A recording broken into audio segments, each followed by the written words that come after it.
For over 3.5 weeks, this little motor has been my worst nightmare. My Maxxair fan, hands down, the best exhaust fan you can get in a van, has been acting up, and trust me, I've tried everything. Circuit board? Replaced. Motor? Taken apart and rebuilt. Twice. But today, that ends. No more struggling with cooking fumes inside the van. No more wishing I had thought of this during the build. Today's the day we get this fan back to full power. Before we hit the camping spot for tonight, there's a quick detour. A suspension bridge that's begging for a photo, and of course, the drone needs to take a flight. Let's see what's waiting at the end of the trail.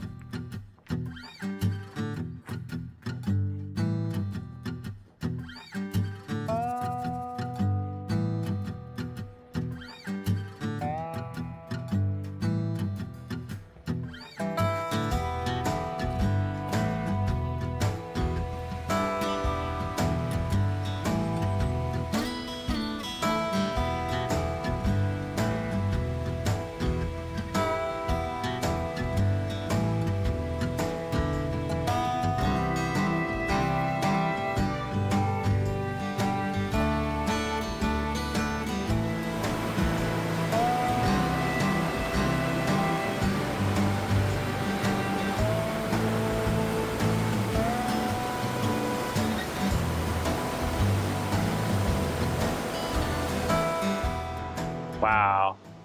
That's quite high up. And this is so bouncy. We're on a suspension bridge over top of a raging creek. The rock formation on this side looks really cool. And then there's some cool colors sitting on top of it. Just a wonderful van life, Vancouver Island adventure.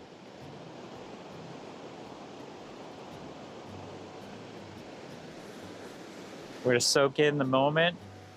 We'll take a few pictures with the drone, head off down the road. So we got the project we could do finally came in. Well, actually, I lied. Finally went to pick it up. It's been sitting at the post office for a week, but we finally went to pick it up. And we're gonna be replacing that motor in the Maxxair fan. Oh, can't wait. It's gonna be so excited. But first, I wanted to go for a little drive and get a little hike in and check this place out. And this place looks amazing. I've always wanted to check out the Capilano Bridge in Vancouver, North Vancouver there, but they actually charge a fee to go across it. But they've got like cool lights and fancy displays, and cool stuff to look at, and lights. And isn't there like a tree? Something to do in the trees, like a path in the trees or something. I remember seeing a video about it or something. I think that's pretty cool. Maybe we'll check out that one day. But for today, here's my substitute. There's a little raging waterfalls down below. All right, guys. Enjoy the few drone shots, and then we'll take off down the road. We'll go install that fan. We'll go install the motor, not the fan. All right. See you guys in a few.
Well, that bridge was pretty cool.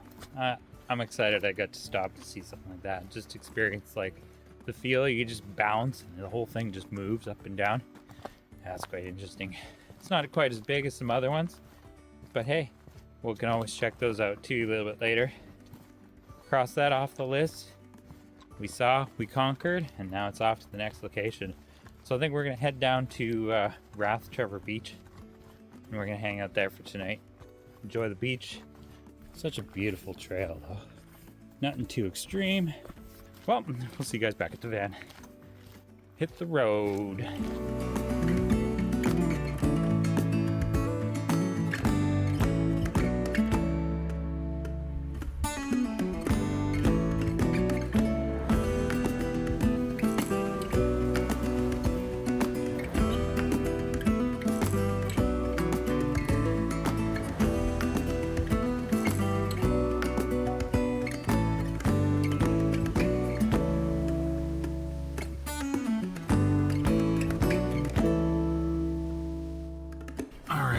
So it's finally time. We're gonna pop this motor in, see if this fixes the solution. I really hope it does.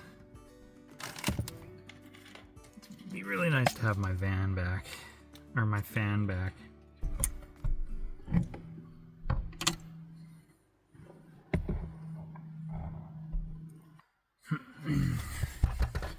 Okay, I got everything crimped, everything's ready to go back in. Should just be a matter of plugging and playing. All right.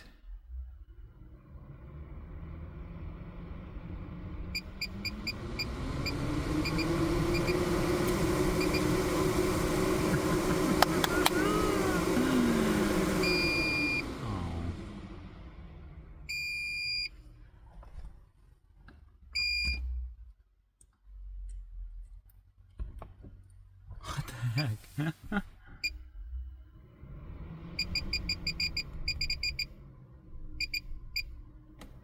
I don't understand why it would do that. Well, we have a working fan. Why it doesn't work in speed 10? I don't understand. Oh, it's just nice to actually have a working fan to exhaust some of my bacon grease. You know, if this one ends up failing, I'm gonna end up buying my own PWM, and if you don't know, Simon from Foresty Forest, he's got the similar situation where he just took the control board out, threw it away, put the wires all the way down, and used a PWM, which has a 2-switch, so you can go forward or backwards, and then you can control the speed with a dial. And people have done that mod to their Minn Kota motors as well. So if you Google Minn Kota variable control modular, they do the same thing. And I think if this one ends up failing again, that's the route I'm gonna go to. But I like this little function right here, this auto function that turns the fan on when it's too hot inside the van. So that's always a huge bonus to have this little module, because then it just saves a little bit of battery power. Once the van cools down, if you're out on a hike, come back, the fan is off because it's cooled down in the van, you know what I mean? But anyways, I'm gonna get all my tools put away and then probably pull out some firewood, relax by the fire for an hour or two. I only got a little bit of firewood left, and then we gotta go find some more firewood, but we'll at least enjoy a fire with what we have left. We'll see you guys outside.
You know, some people ask me, they are you ever gonna get like an air fryer or anything like that? I'm like, why do I need an air fryer? And how am I gonna power it? I don't even have an inverter big enough to power a big fancy air fryer. Well, that would be nice. Some people ask me, are you ever gonna get like an induction stove or anything like that? Propane isn't safe in the van, blah, blah, blah, blah. I'm like, no. And propane's pretty cheap to run.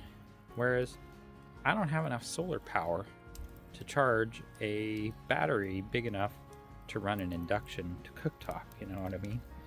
Right now I'm only getting like 3, maybe 400 watt hour, and that's just like with 2-3 hours of peak of sun. But when summertime comes along, I can get 2 to 3 kilowatt hours, which is what, like almost 10 times, well, maybe not 10, but like 8 times more sunlight in the summertime. And then I can run the laptop and Starlink all day without any worries, because the solar just tops it up. But right now, I gotta charge my van with that at least 1 to 2 hours a day, or I've got to drive my van for 2 hours a day. But if I drive my van in the sun, I'll probably get away with like an hour and a half. But I also thrive on being inverterless, if that makes any sense. So everything in my van is 12 volt. Nothing runs on AC except for my drill batteries, my vacuum battery, which is the same as my drill battery, my beard straightener, and a coffee grinder. I'm gonna enjoy this fire. I got dinner on the go. I'll show you guys what I'm having when it's ready. I got that in the oven. Like, why do I need an air fryer when I've got a big fancy Dutch oven? And on the bottom there's a grill, so that like I've got a cake pan inside, and then I line it with parchment paper or tin foil, and then when I put the pan inside the Dutch oven, it's pretty much like an oven. Like, nothing is touching the sides. Dinner won't be ready for like half an hour, but we'll see you guys. I'll show you guys what I have for dinner, and we'll enjoy some food. I only got 3 pieces of firewood left, guys. I'm gonna have to go out in the bush, pull out the chainsaw, and go find some firewood, chop it up. We'll show you guys how to do that. Not like how to run the chainsaw or anything, but how to find firewood on Vancouver Island, because it's fairly difficult to find. And we won't be doing that till next week. Anyways, that's a problem for future myself, me, myself, and I. And I'm not gonna worry about it now, but it's just an idea. My fire's starting to go out. I gotta go stoke it. This wet wood, you need to throw some smaller sticks in there to make it go, but oh well, it is what it is. I guess firewood is pretty sparse out here when it's this wet. Yeah, 89% humidity outside. It's 57% humidity in the van, which is pretty nice. Although I've got the doors wide open, but it's always nice to keep everything in the van nice and dry. Alright, we'll see you guys in a few. My food is ready. Alright, we got broccoli stuffed chicken. It was on sale again, so I picked it up. And some butter and herb noodles, a sidekick. Just some easy dinner while I was outside, you know, cooking. Finish eating, and we'll see you guys on the next episode. It's going to be an interesting episode. It's going to be an interesting day tomorrow. Alright, see you guys tomorrow.